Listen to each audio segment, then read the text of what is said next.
kwa deputy party leader wetu ambaye ni Godfrey Ososi, pia kwa kutuongoza na kutembea na sisi kama vijana ambao tumeamua kutembea pamoja tuweze kubadilisha nchi yetu.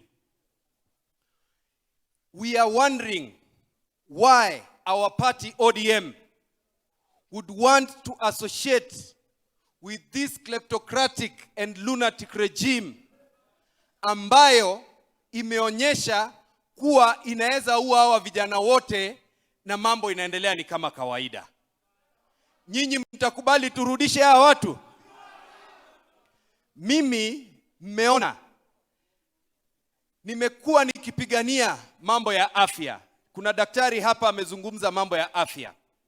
The health sector in this country is messed up. The education sector is messed up. 600,000 young people who are supposed to join grade 10 haven't gone to school. Capitation ambayo inafaa kuenda kwa technical training colleges na university, pesa hizo hazijatumwa.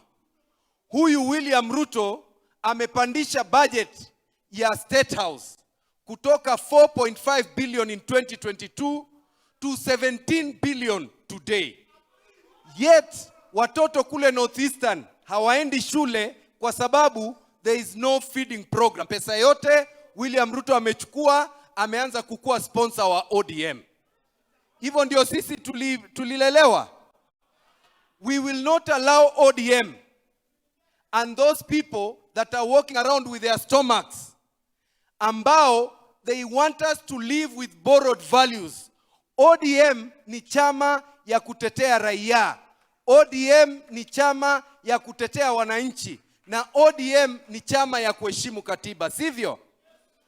ODM, NDC inaitwa na Secretary General.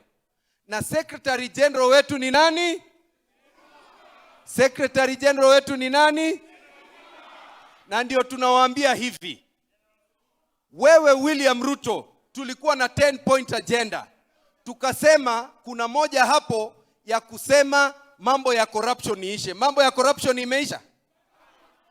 Kwa hiyo 10-point agenda kulikuwa na ingine ya freedom of association. Hiyo mambo mnaona inatendeka? Ndio mnawaona wanatuma polisi hapa. And we want to tell that legion of fearful members and William Ruto, we will not allow you one extra minute in power in 2027. Sivyo? Mimi nawashukuru kwa kuja hapa na nawashukuru viongozi wote kwa kuja hapa. Tuendelee kutembea pamoja, na waambie pia Jumapili tutakuwa kule Mombasa Tononoka Grounds. Asanteni sana na Mwenyezi Mungu awabariki. Haya, asanti, tunaenda kwa haraka. Mheshimiwa Babu Owino wakati atakuja atatambulisha